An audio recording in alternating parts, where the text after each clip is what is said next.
네, 반갑습니다. 우리가 지난 시간에는 산업화, 도시화로 인한 변화, 그리고 문제점, 해결 방안에 대해서 봤었어요. 우리가 오늘 볼 것은 교통, 통신의 발달과 그에 따른 변화, 그리고 문제점, 해결 방안에 대해서 볼 것이고요. 그리고 다음 시간에는 우리가 이어서 정보화에 대해서 한번 살펴보도록 하겠습니다. 자, 우선 교통, 통신의 발달에 따른 변화를 보기 앞서서 여러분들 우리가 이번 주 목요일은 부처님 오신 날이죠. 그래서 어떤 반은 1시간, 이번 주에는 그냥 1시간만 수업이 든 반이 있고 또 어떤 반은 목요일에 수업이 들지 않아서 2시간. 자, 그런데 선생님이 그 학교에서 우리가 수업을 할 때는 그 각자 반의 그 시간에 따라서 진도를 이어나가지만은 지금 이렇게 온라인 수업을 진행할 때는 반별로 다 이렇게 우리가 일괄적으로 선생님이 진도를 진행할 수밖에 없기 때문에 1시간 등반이든 2시간 등반이든 선생님이 올리는 동영상은 길이가 길지 않아요. 그렇기 때문에 2개의 동영상 수업 강의를 그러니까 다음 2차시까지 다 듣는 것을 원칙으로 하겠습니다. 자, 그리고 출결 체크는 어떻게 하냐면요. 이번 주에는 이제 여러분들 기한 내 출결을 한 번만 진행하도록 하겠습니다. 자, 1시간 등반이든 2시간 등반이든 모두 다 동일하게 실시간 출결이 아니라 선생님 기한 내 출결로 할 것이고요. 그 기한 내에 여러분들 한 번만 체크를 해주시면 되겠습니다. 그리고 이제 여러분들 선생님이 오늘 수행평가 과제를 내줄 거예요. 자, 수행평가 과제는 잠시 수업을 진행하다가 다시 공지를 할 테니까 자, 일단 수업을 이어가도록 하겠고요. 참고로 이번 주에는 실시간 쪽지 발송은 없습니다. 일단 수행평가는 조금 이따가 수업을 하면서 다시 설명을 해줄게요. 그러니까 이 강의를 잘 들어야 되겠죠. 자, 여러분들 79페이지를 봅시다. 우리가 79페이지는 교통과 통신의 발달 과정에 대해서 나와 있어요. 그냥 이건 간략하게 볼 거예요. 우리가 교통통신이 발달하기 이전에는 사람들은 당연히 걸어 다닐 수밖에 없었죠. 그리고 또는 이제 말이나 아니면은 소가 끄는 마차를 이용했었는데 교통이 발달하게 된 가장 큰 계기는 우리가 지난 시간에 배웠던 산업혁명, 생산 방식에 있어서 획기적인 변화가 일어났다. 기계가 발명되고 기계를 돌릴 수 있는 힘, 동력이 발명됐다고 그랬는데 마찬가지예요. 이때 이제 이런 동력원, 증기기관 이런 것들이 발명이 되면서 이 증기기관을 이제 응용을 해서 기차가 등장을 했어요. 여러분들 이 기차가 오늘날의 기차의 모습은 아니고요. 여러분들 그 영화에서 많이 본 칙칙폭폭 기차 있죠? 이런 증기를 내뿜는 말 그대로 그 증기기차가 등장을 했다. 그 이후부터 이제 급속한 속도로 우리가 교통수단이 발달하기 시작했습니다. 뭐 자동차, 고속열차, 항공기 등등등. 그래서 우리가 먼 거리를 빠르게 이동할 수 있게 되었다라는 이야기가 나와 있고 두 번째 문단은 통신에 관련된 얘기예요. 그래서 마찬가지로 직접 사람들이 이렇게 소식을 전했지만은 특히나 전신과 전화가 발명된 다음부터는 통신 기술이 급격히 발달했다. 전화는 알겠지만 전신 여러분들 영화를 봤을 때 왜 이렇게 재난 영화 배에서 막 구조를 요청할 때 막 아니면 전쟁 중에 막 이제 어떤 서로 간에 어떤 그 암호를 보낼 때 이게 굉장히 뭐 이렇게 뭘 열심히 두드리는 걸 본 적이 있을 거야. 다다다다다다다. 근데 이게 이제 뭐냐? 우리가 가장 이제 모스보를 사용한 모스 신호기인데요. 이게 이제 문자나 우리가 숫자를 이제 전기 신호로 바꾸는 거, 신호로 바꾸는 거를 이제 약속을 하는 거고, 이걸 이제 전파나 전류로 보내는 통신 체계가 이제 전신이죠. 근데 이런 이제 전신과 전화 이후에 등장한 TV, 인터넷, 특히 이제 휴대전화를 통해서 정말 이제 많은 양의 정보를 시간과 거리, 시공간의 제약 없이 주고받을 수 있게 되었다라는 이야기가 나와 있고요. 선생님이 수행평가를 내주는 과제가 바로 여기서 등장을 합니다. 여러분들이 이제 교과서 78페이지를 참고하시게 되면은요, 우리가 이제 굉장히 교통과 통신이 편해졌다라는 얘기가 나와 있을 거예요. 그래서 여러분들이 이제 가보고 싶은 여행지를 한 군데 정합니다. 국내로 정합시다, 여러분들. 나는 진짜 해외 하고 싶다면 상관이 없는데 선생님 국내를 했으면 좋겠어요. 그래서 여러분들 일단은 국내 예를 들어서 나는 목포가 가고 싶다. 그럼 나는 목포 여행지를 정했어요. 자, 첫 번째 여행지가 정하는 게 먼저예요. 이제 뭐냐면은요. 어떤 교통수단을 이용할지. 자, 여러분들 내가 목포에 가려면은 집에서 지하철을 타고 이제 기차역 어디까지 가야겠죠. 그럼 여러분들이 검색을 해봐야겠죠. 목포까지 어떻게 가는지. 그럼 기차를 타고 갈 수도 있겠죠. 일반 열차도 있고 KTX가 있을 수도 있고 또 우리가 이제 버스 터미널에 가면은 이제 고속버스를 탈 수도 있고 여러 가지 방법들이 있는데 여러분 구체적으로 어떤 교통수단을 이용할지 그리고 그 교통수단을 실제로 어떤 식으로 내가 표를 예매를 예를 들어서 KTX나 이런 거 코레일 앱을 통해서 예매를 그럼 여러분이 직접 들어가서 해보라는 거예요, 선생님이. 직접 표를 진짜 사라는 게 아니라 이런 식으로 우리가 교통수단을 이용해서 예매를 할 수 있구나. 아니면 직접 가서 표를 살 수도 있겠죠. 등등등등. 그래서 일단은 첫 번째 여행지 정한다. 두 번째는 내가 어떤 교통수단을 어떻게 이용할지 구체적으로 써보는 거예요. 자, 세 번째는 이제 뭐냐면은요. 여러분들의 통신수단은 사실은 대부분이 집에 있는 PC 아니면은 이제 스마트폰이겠죠. 그래서 이런 여러분들의 통신수단을 이용해서 일정을 짜보는 거예요. 1박 2일 기준으로 나의 여행 일정을 짜보는 겁니다. 그러면 여러분들 1박 2일이니까 숙박이 하루 포함되겠죠. 그럼 나는 어떻게 숙박을 알아볼 것인가? 여러분들 스마트폰에 숙박 대표적인 앱이 있잖아요. 그럼 여러분들 그 애플리케이션 들어가서 그 앱에 들어가서 직접 이렇게 검색을 해서 예약을 할 것이다. 나는 어디를 통해서 예약을 어떻게 할 것이다. 어디에다 구체적으로 여러분들이 써보는 거예요. 그래서 간단한 일정을 여러분들 밥도 먹어야 되잖아요. 그러니까 맛집도 이제 검색을 해서 해보는 거죠. 그래서 여러분들이 1박 2일의 일정으로 여러분들이 이렇게 이제 짜보는 건데 선생님이 이 수행평가를 내준 목적을 여러분들의 단원과 연결시켜서 생각해 본다면은 어떤 식으로 작성할지 여러분들이 대충 감이 잡힐 거예요. 교통, 통신의 발달을 여러분들이 몸소 체험해 보는 거예요. 그러니까 여러분들이 실제로 교통과 통신이 얼마나 발달했는가를 직접 여러분들이 검색을 통해서 그런 정보를 담아서 그거를 여러분들이 써보면 되는 거예요. 자, 핵심적인 내용은 아까 선생님이 얘기했듯이 일단 여행 목적지 정하기 그리고 어떤 교통수단을 어떻게 이용할 것인지 구체적으로 써보기 그리고 이제 세 번째는 통신 여러분들의 스마트폰을 이용해서 구체적인 1박 2일의 일정을 짜보기. 당연히 그 안에는 숙박과 밥이 당연히 포함되어 있어야 되고 식사가 포함되어 있어야 되고요. 그리고 일정 중에 여러분들 어딘가를 갈 거 아니에요. 그것도 여러분들 검색을 통해서 해야겠죠. 그래서 그 검색을 통해서 한 흔적들이 남았으면 좋겠다. 이거예요, 선생님 말은. 자, 그래서 여러분들이 이것을 수행평가 내용으로 작성을 하고요. 제출은 언제 하냐? 자, 선생님이 지금 받지 않을 거예요. 제출은 등교계약 하자마자 바로 거둘 거예요. 그러니까 여러분들 선생님이 등교계약하고 나서 내세요 라고 했을 때 이거 할 시간 없는데요 라는 말이 나와서는 안 되겠죠. 왜냐면 이건 지금 하는 게 원칙이에요. 이번 주에 수행해서 제출만 그냥 나중에 편의상 나중에 하는 것이다 라고 생각을 하시면 되겠습니다. 자, 여러분들 수행평가 어느 정도 이해가 되셨으리라 생각이 되고요. 자, 어디에다가 해야 될까요? A4지 또는 여러분들 종이 A4지 아니더라도 줄이 그어져 있는 연습장이라기보다는 연습장은 깔끔한 형태로 이렇게 잘 이렇게 그 가장자리를 잘라서 제출을 해야겠죠. 당연히 맨 윗부분에 자신의 학번과 이름을 당연히 써야 되겠죠. 그리고 과목 정도도 써야겠죠. 그래야 선생님이 알겠죠. 제목도 써주면 좋겠죠. 예를 들면은 제목 창의적으로 나의 여행지 목포 이런 식으로 여러분들이 제약 없으니까 자유롭게 써서 표지는 따로 만들지 않고요. 그냥 맨 위에다가 학번 이름 제목 그다음에 과목명 이렇게 써서 그 내용을 작성해서 선생님한테 등교 계약 이후에 손으로 써도 좋습니다. 그리고 워드로 쳐서 프린트해서 제출해도 다 상관이 없어요. 자, 이제 오늘 수업 다시 이어서 하도록 하겠습니다. 자, 여러분들 80페이지를 보도록 하세요. 자, 80페이지는 교통통신의 발달에 따른 생활 공간의 변화가 나와 있어요. 우리 교과서가 조금 잘 안 보이죠?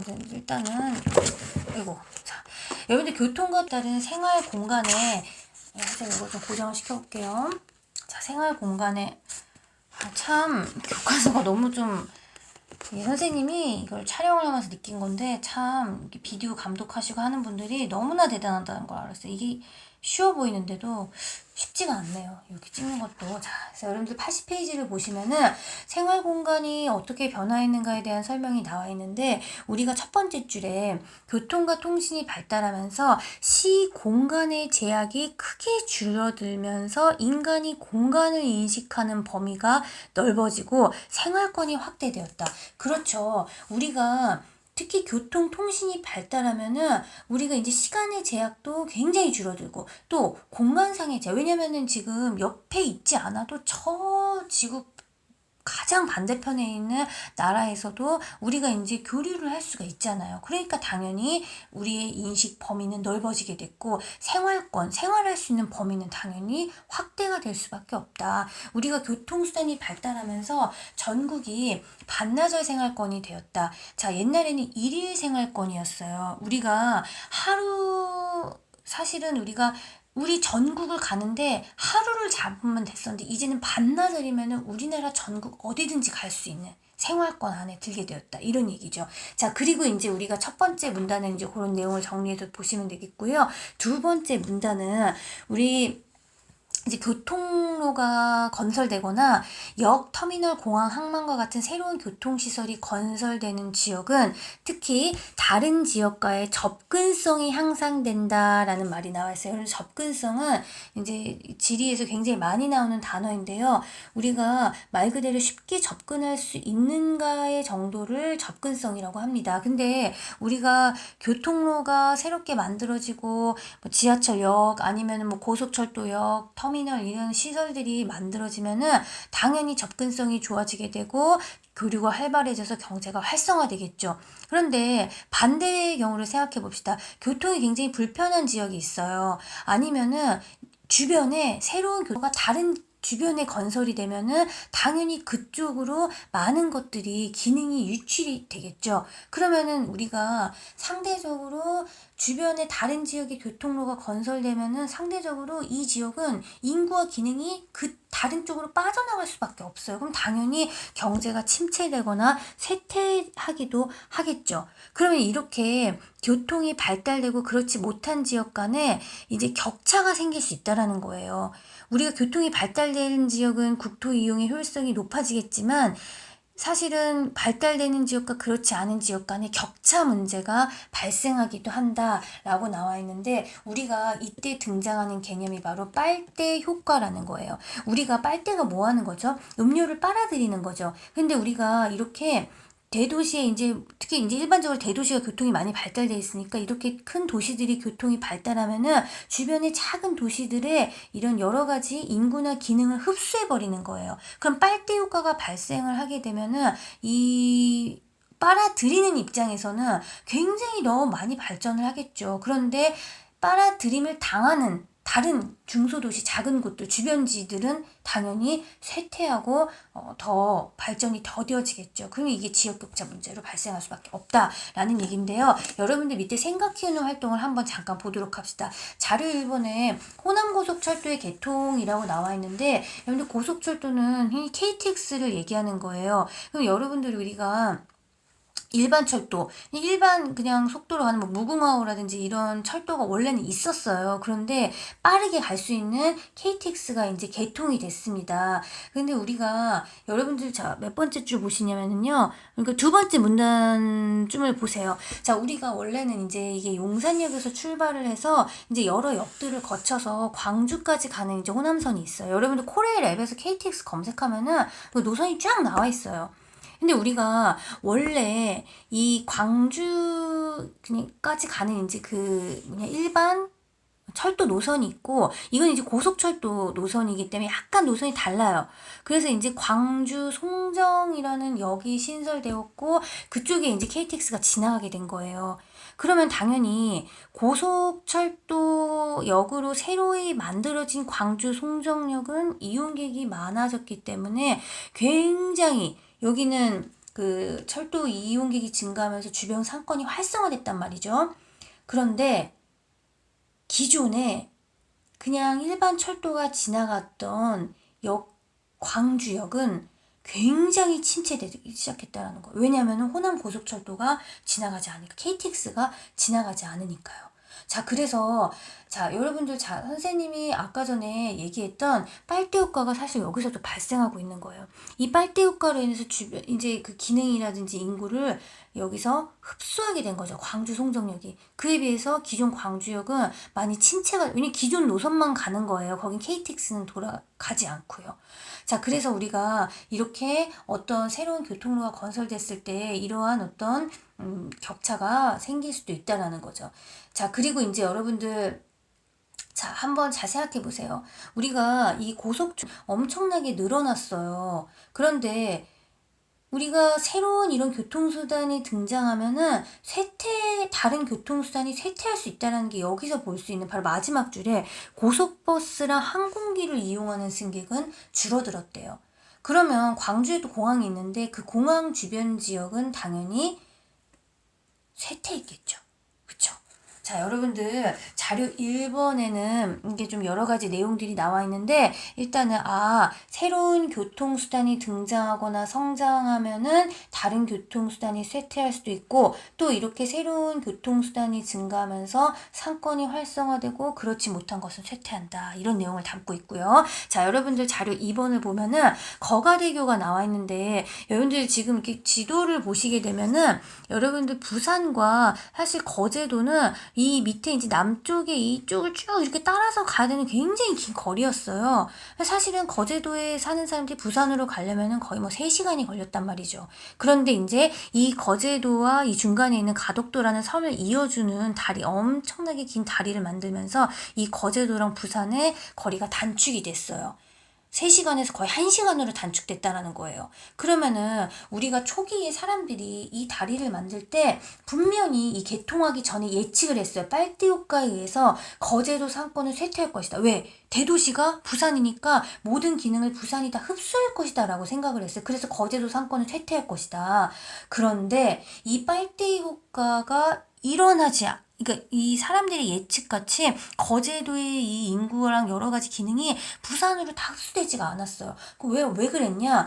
사실은 부산으로의 접근성이 향상되니까 많은 거제도 사람들이, 거제도는 백화점이 이제 없으니까 그 대형 이제 그런 백화점이 없으니까 이런 여가 시설을 편리하게 보내기 위해서 부산으로 가는 건 맞아요. 접근성이 향상돼서. 그런데 부산에서 거제로 관광을 하러 온 관광객이 오히려 늘어났다라는 거예요. 그래서 거제시 지역 경제 활성화에 도움이 됐다. 그러니까 정말 이건 윈윈인 거예요. 거제도도 윈, 부산도 윈. 그래서 사실 부산과 거제 모두 생활권이 확대된 그런 케이스로 거가대교가 나왔습니다. 자, 그 다음에 여러분들 81페이지를 보면은 교통과 통신이 발달하면서 어떻게 생활 양식이 변화했나를 우리가 한번 보자면은요. 네, 전 세계적으로 원료와 상품, 자본, 노동력의 이동이 자유로워졌다라고 나와 있는데, 자, 우리가 이제는 그렇죠. 교통과 통신이 발달하면서 생긴 당연한 변화 중에 하나죠. 그러다 보니까 다른 나라와 우리 무역의 중요성이 굉장히 커졌죠. 그렇죠. 그래서 이제 또 이제 세 번째로는 이제 관광 산업도 더더욱 이제 발달을 하게 됐다라는 거죠. 그쵸? 자, 그리고 이제 우리가 시간과 장소에 구애받지 않고 정말로 이제는 많은 양의 정보를 쉽게 빠르게, 근데 SNS 많이 하잖아요. 그쵸? 그래서 우리가 인터넷, 스마트폰을 통해서도 물건을 쉽게 살 수 있게 되었다라는 건데, 이제 그 얘기가 이제 이렇게 여러분들 시공간의 제약이 줄어들면서 상권이 확대되었다. 경제활동도 굉장히 활성화되었다라는 거죠. 그리고 이제 다양한 문화를 교류할 수 있게 되었다. 그렇죠. 우리가 교통통신이 발달하면서 굉장히 많은 나라의 문화가 서로 전파되고 들어오고 이런 이제 현상들이 많이 빚어지게 되었는데, 우리가 생활 양식의 변화는 여러분들 교과서를 읽어보시면 너무나 쉽게 파악할 수 있는 내용들이니까 요거는 정말 간단하게 이렇게 보시고요. 여기 이제 여러분들 교과서 한 장만 넘겨서 82페이지를 보도록 합시다. 자, 여러분들 교과서 82페이지에 나와 있는 내용은 교통통신이 발달하면서 어떤 문제점이 생겼는지, 자, 그럼 우리 문제점 또 해결을 해야겠죠. 자, 그럼 일단은 교통통신이 발달하면서 생긴 문제점은 세 번째 줄에 소음으로, 그쵸. 우리가 항공기라든지 뭐 철도 주변 당연히 소음, 그리고 교통량이 또 늘어나면은 여러 가지 체증 문제, 사고도 많아지고 있고요.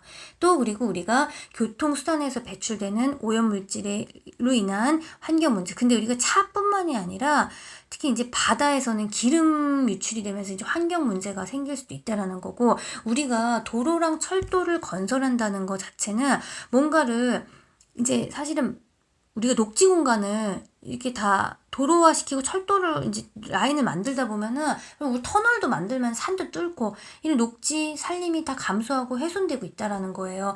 그러다 보니까 자, 여러분들 생태계의 연속성이 단절됐다. 원래는 사실은 동물들이 살던 공간이에요. 우리가 근데 그것을 다 포장도로로 만들고 철도를 만든 거니까 원래 살던 공간이니까 이 동물들이 서식지가 사라지게 되니까 너무나 이게 이제 환경적인 문제가 심각해졌다라는 거죠. 그리고 이제 우리가 외래 동식물이 유입되면서 기존 생태 환경이 악화되거나 파괴되고 있다. 가장 대표적으로 옆에 조그만 글씨 나와 있는 게 선박 평형수예요. 말 그대로 성형을 맞추기 위해서 우리가 선박에 채워넣는 바닷물을 선박 평형수라고 하는데, 우리가 이제 해외에 이렇게 선박으로 수출입을 할 때 예를 들면은 이 대형 배가 갑니다. 나중에 이제 물을 빼겠죠, 바닷물을. 그리고 이제 다시 이제 바닷물을 채워놓는 작업을 하는데, 이때 이제 외래종이 유입되고 이 바닷물을 우리나라 와서 푸는 과정에서 외래종이 풀어지게 되면은 정말 생태계가 교란될 수 있다라는 거예요. 특히 여러분들 외래종은 그 강한 번식력을 갖고 있어서 그 토착종을 몰아내는 경우도 많기 때문에 상당히 이제 위험한데, 이런 여러 가지 문제점들이 교통통신의 발달에 따른 문제라고 볼 수가 있겠고요. 이런 문제를 우리가 해결하기 위해서는 어떻게 하게 되냐. 이제 여러분들 이 두 번째 문단까지는 문제점이고, 마지막에 요 첫 번째 네 줄이 이제 해결 방안이에요. 그래서 우리가 문제를 해결하려면은 이제 주로 정부에서, 국가에서 이제 어떻게 해야겠냐. 바로 오염물질 배출량 검사를 강화해야겠다라는 거죠. 아니면 또 아까 뭐 선박 평형수와 관련돼서는 그런 뭐 처리 장치를 설치를 좀 강화를 시키든지, 아니면 오염물질 배출량 검사를 강화하고 기술 개발, 어떤 기술 개발일까요?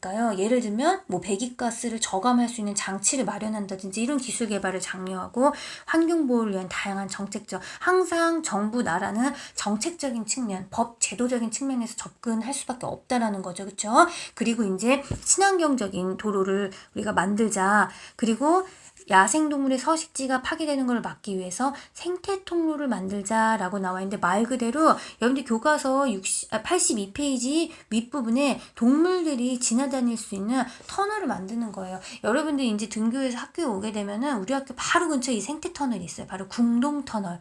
위쪽에 보면 동물들이 다닐 수 있는 공간을 이렇게 왜냐면 동물들이 다니던 공간에 우리가 이렇게 터널을 뚫어버린 거예요. 원래 사람들이. 그러니까 당연히 동물이 다닐 수 있는 공간을 확보해야 되는 건 우리 의무인 거죠. 그래서 이렇게 이제 해결 방법 중에 생태 통로가 나와 있습니다. 자, 여러분들 일단은 선생님이 오늘 1차시 수업은 여기까지 이제 진행을 할 것이고요. 선생님이 아까 전에 과제 수행으로 내주었던 거 이렇게 이제 수업이 끝나고 나서 여러분들 이어서 진행을 하시면 되겠고요. 선생님이 예고한 것과 같이 그냥 여러분들 이번 주에는 기한 내 출결을 한 번만 하시면 되겠고요. 그리고 수행평가 과제는 등교개혁 이후에 제출하는 것으로 하도록 합시다. 자, 그러면 여러분들 다음 시간에 우리 보도록 합시다.